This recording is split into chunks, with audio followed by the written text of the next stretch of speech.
What's up, guys? Welcome to Miles from India. For those that are new to this channel, I am India, and for my returning viewers, what's up and welcome back.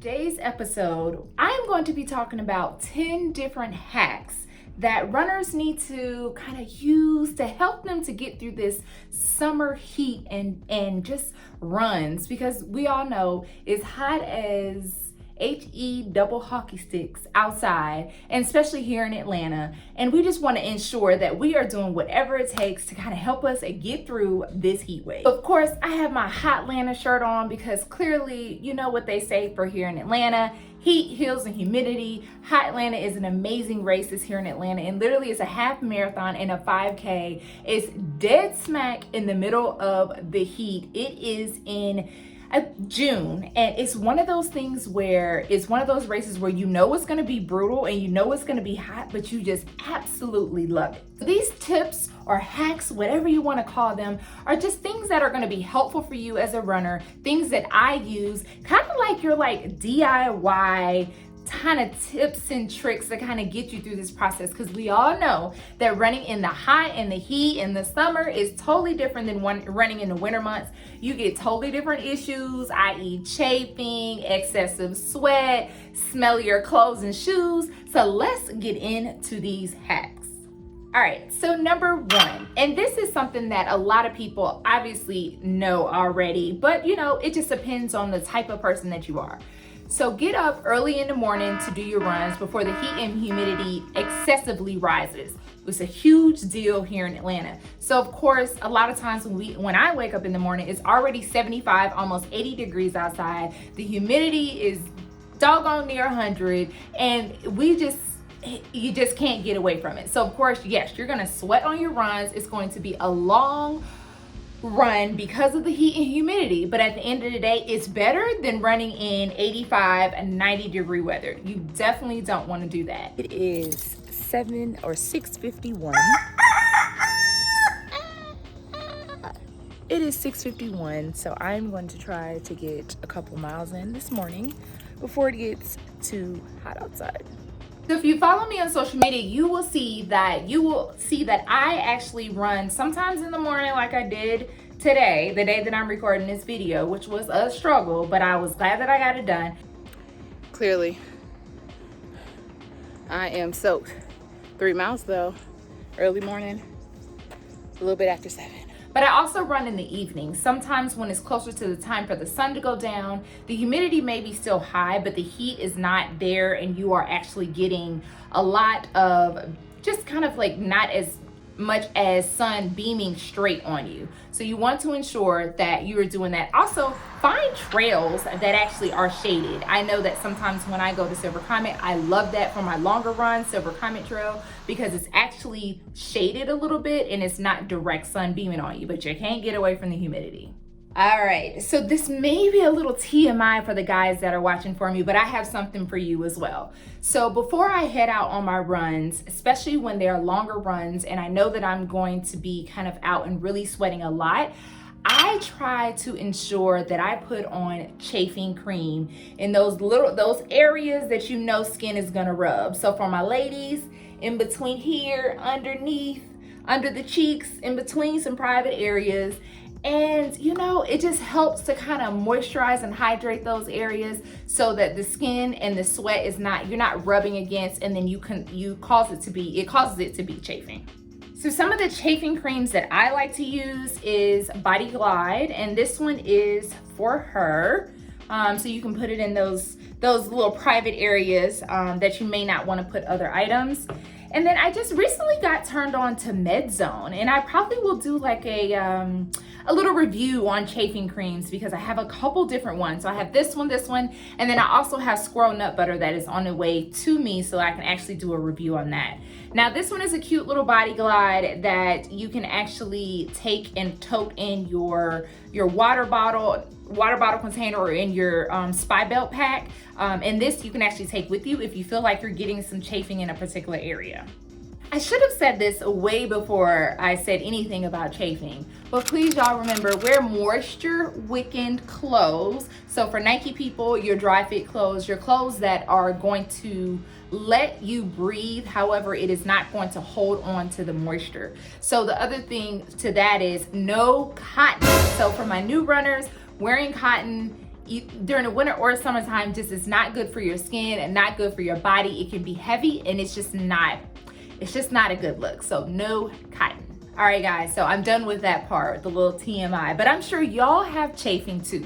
So I've actually seen some pictures to where some guys had some pretty gruesome chafing, and a lot of times y'all get them right on your nips, and that's because basically the shirt when you're running is going up and down and it's rubbing against your nipples. So something to prevent that is obviously any kind of chafing cream. They do have them for guys. This can be used for guys. Squirrel nut butter can be used for guys, but you can also put some just regular old waterproof band-aids right on your nipples and put your shirt on and call it a day.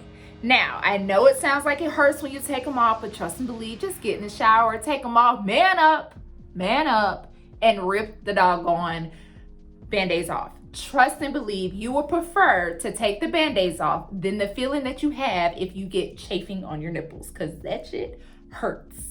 All right, so tip number 3. So you ever went out for a run and you go to get your fuel out of your container and you literally open it up and it's only one in here? One? Like, what am I gonna do with one fuel?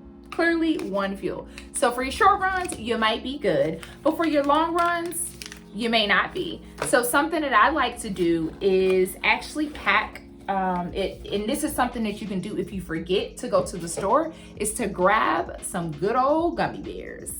So gummy bears is a good old hack to have. This is something that you can go to the gas station and get if you don't have your fuel and you're running super early in the morning. And anywhere will have gummy bears. Put them in a quick little Ziploc bag and you have something that can give you a little bit of energy, a little bit of a rush. And also it's good for people that need a little energy if you have not figured out what gels or goo or chews or whatever fuel or nutrition works for your stomach for those runs. All right, so number 4.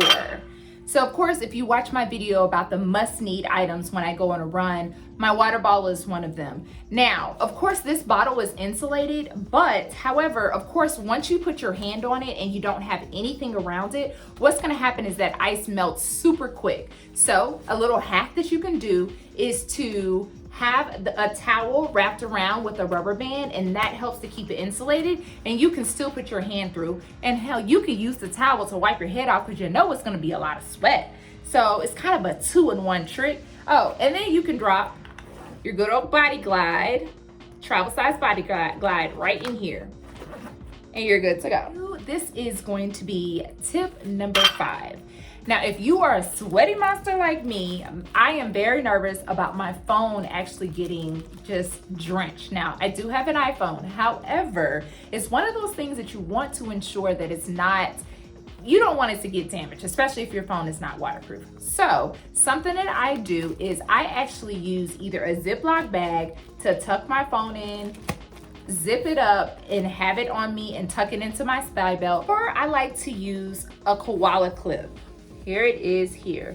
So this actually is used like a spy belt or any kind of compartment. So you can put your phone, your keys, or anything in here. A lot of ladies use it to clip it on the back of their bra, to clip it on the side of their pants or shorts. And I say that it is a very handy item, and again, it's koala clip, and I will link the description of it below, but it also is really good waterproof. So what I realized is I really don't like, I tried running this with this on the back of my bra. I also tried running it with it on the side. It has a little magnetic clip, so it basically holds everything down here. I just don't like it for those purposes, but everyone is different. I realize I just don't like stuff on me. So something that you can do a lot of times, what I do is I use this as my waterproof or my Ziploc bag, and I just put this right into my spy belt, and I am all good to go. So I don't have to worry about my phone getting soaked or anything like that. And then this is super light. But if you don't have one of these, just get you a Ziploc bag. All right, so I think a lot of us as runners, we get a little frustrated with our pace and our time and being able to get out and do our runs, because during the summertime, a lot of times you feel sluggish, you feel a little bit more weighed down, and you also probably are looking at your run times and are like, dang, that was a lot slower than it felt like I was going. I thought I was going fast, and you really have to slow down your pace.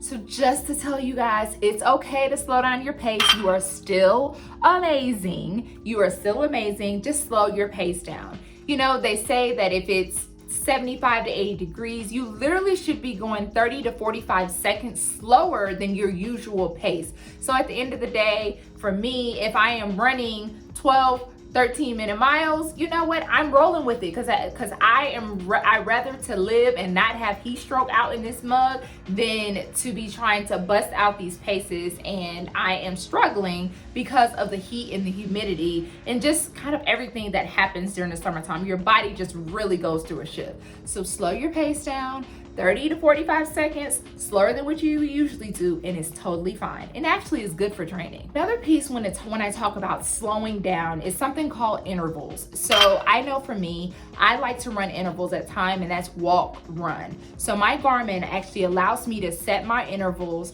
40 seconds on, 40 seconds off. Some people do 3 minutes on, 1 minute off, 30 seconds on, 30 seconds off, and the on off is one run walk. Now that's something that a lot of people use more during the summertime, because listen, we don't need to overheat. We are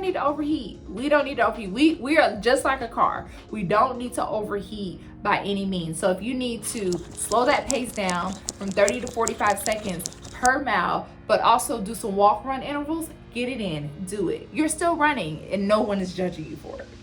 Or they shouldn't be, at least. Tip number 7. I think I lost count, but you get the drift. Tip number 7. So for me, when I get done running, especially for long runs or even short ones these days, because listen, it's so doggone hot outside, my shoes are so squishy and you can just hear the sweat just squishing in it. Just listen, it's so disgusting.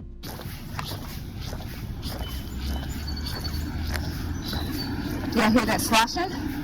That is sweat in my sneakers. All right, so clearly sloshy shoes, whether it be because of the rain or the sweat, is not good. So what you want to do is you want to ensure that when you bring your shoes home, you get them taken care of, and because you want to keep the quality of the shoes. Now for me, usually I have a couple different pair of run shoes that I use, so that if I have an issue with my shoes being sweaty or wet from the rain, I have another pair to wear the next day, and it's not stopping me from getting my run on. So if you're anything like me, when I first started running, I would literally take those shoes and drop them right outside on a back porch. That was country. On a back porch to allow them to air out. So for tip number 7, a little hack that you can do is to put newspaper in your shoes when you're letting them air out. So what the newspaper does is actually soaks up the wet, the sweat, the water, whatever you want to call it. It just helps to absorb it quicker so they can dry out quicker and you can use them for another run. I love it. And you know what's so weird? I actually thought that the newspaper would have been just like extinct. Like, I'm surprised that the newspaper still is going on, because clearly the internet, but hey, that's neither here nor there. Y'all, do you see that headline about Georgia and COVID testing? Let me tell y'all something. So I went to a wedding. This is so off topic, but y'all about to get this. So I went to a wedding probably like a little bit over a month ago, and it was during COVID.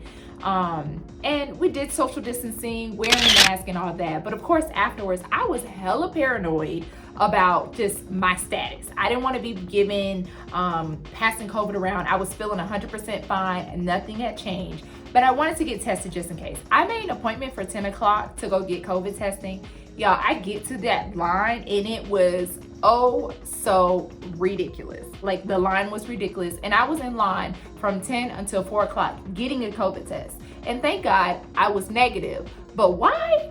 That headline on that newspaper is so right. I was in line for 6 hours. Like, who does that? 6 hours. But I'm glad that I did. I was negative, and I'm making sure I'm keeping everybody safe. Well, keeping people safe, keeping myself and the people around me safe. I don't know what everybody else is doing, but I want to make sure I'm not giving anyone anything. Hey, so this is for the guys and the girls, because I know mine be stinking. But shoes, y'all know during the summertime, it's almost as if your shoes smell worse than any other time. I don't know if it's because it's hot outside or just you're obviously it's because you're sweating more, but also the heat outside, I just feel like all of the little aroma and odor just kind of floats up. But anyway, so something that I do, a little hack for the stinky shoes, is I take baking soda and I drizzle it, not drizzle because it's powder, Lord.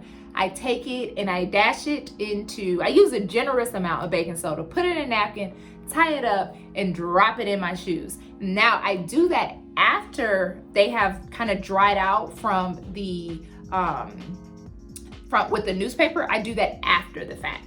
So just to ensure that the stench is gone and there's no even mildew smell. Who wants that? All right, did I lose count on the hacks? I may have. Anyway, but here is close to the last one. And this one is, so I told you about your shoes smelling and being all sweaty. So of course your clothes are. I don't know about you guys, but my clothes are drenched when I get done running, and it looks like I was swimming instead of running. So I have to figure out what I can do, and I'm a little lazy at times, and throwing those clothes right into the washing machine every day just doesn't work for me. During the summertime, I literally feel like I would be washing clothes every day, and it just doesn't work for me. It's just not in my ministry to do that. So another hack that you can do is to actually, when you're getting in the shower to take a shower, actually rinse your clothes off while you're in the shower. So yes, you're gonna get in the shower with your clothes on, take them off while you're in there, do a little rinse, add a little soap if you want to, rinse those things off, and then just allow them to hang dry. Unless you're gonna get in there old school and really scrub it up, dub those clothes while you're in the shower. But that's not what I do. I literally rinse them. I might put a little shower gel on that thing and take them off, let them hang, and then once I am ready to wash, they're not as smelly, and the smelly clothes, the smelly smell of sweat and outdoors and all that stuff is not sitting and soaking in your clothes and then giving you a long-term smell even when after the fact of you washing it. So definitely try that as well. Now don't y'all be coming for me in my little polka dot headscarf. I be having to keep myself together. Can't let the hair get, well, it's already wet from the sweat, but I don't even know why, but I just thought, my little polka dot shower cap was cute. So don't be coming for me. All right, and the last tip number 10, I think everyone knows this, but y'all, hydrate. Ensure that you're hydrating all the time. There's a lot of myths around, I want to say myths, but you'll hear a lot of people say different things in regards to how much water someone should drink a day. So there are some people that says for ladies 90 ounces is amazing, and there's also some people that says for women or for men you just halfen your body weight and ingest that amount of ounces of water per day. So for instance, if you weigh 100 pounds, then you would drink 50 ounces of water. So that's something that they say. However, you just need to ensure that you're making sure that you're hydrating, looking at your urine to see if it's not that yellow. You don't want it to be looking like beer, but you want to ensure that you're hydrating yourself. You also want to ensure that you're drinking at least 8 to 16 ounces before you go out on a run, and that's usually an hour or two before you go out on a run. That usually is pretty good. And you don't want to be ingesting too much water while you're running, but you want to have it handy. You want to ensure that you're probably sipping every 30 minutes, for some people 15 minutes on your run, and you're actually just taking sips. You're not taking big gulps. I know for me, sometimes if I'm gulping down the water, my stomach will start hurting. I'll get some kind of cramps, and I don't want that. But then it also depends on the type of fuel that you have. Some fuels you need actual Gatorade or Powerade or some kind of electrolytes, and some require water. Now, don't forget, you can't overdo it with the water. You want to ensure that you're also replenishing yourself with electrolytes. That's something that's very important to ingest. Electrolytes helps to balance the sodium, and if you have like a salty face when you get done running, or if you lick your sweat and it's very salty, that means that you need to really check the sodium intake that you have, and you could definitely be dehydrated. So ensure that you're looking at that and making sure that you are doing what you need to do to ensure that you're hydrated, because the heat is real. All right, guys, so I think I gave you all 10 tips, and if not, a little extra. So I hope that was helpful for you. Use those tips. Tell a friend, share, whatever you need to do. Those are some great tips for the summertime running. And of course, the winter may look a little different. And of course, if you're doing short runs versus long runs, however, majority of those tips can be used at any time. All right, so I really appreciate you all coming to watch my vlog. Now, don't forget, I am a podcast host of the Run Duo podcast. Definitely check us out. The link is also below for you to be able to go on over to whatever platform you choose to check out our podcast. We post a podcast bi-weekly. So definitely every other Thursday, you will hear from us on the podcast, and it's totally different than this content. So definitely check it out. Thank you so much for coming to my channel. If you could go ahead and subscribe, like, and share this episode. I'm pretty sure a lot of people will need these running tips because it is so hot outside. So definitely hit me a subscribe, give me a like, and share, and tell me what some hacks that you use for summer running. I'm sure those 10 are not all of them, but those are just 10 that I actually use. I post a video every single Tuesday on this channel, so definitely check me out. And it is all things running. Of course, sprinkling some personal things in there too, but all things running for different levels of runners, whether you're new into this, if you've been doing it for a while, or if you want to get into half and full marathons. I'll be giving tips and tricks and kind of what I do all around that. So definitely check me out. So thanks again, and we will see you next week.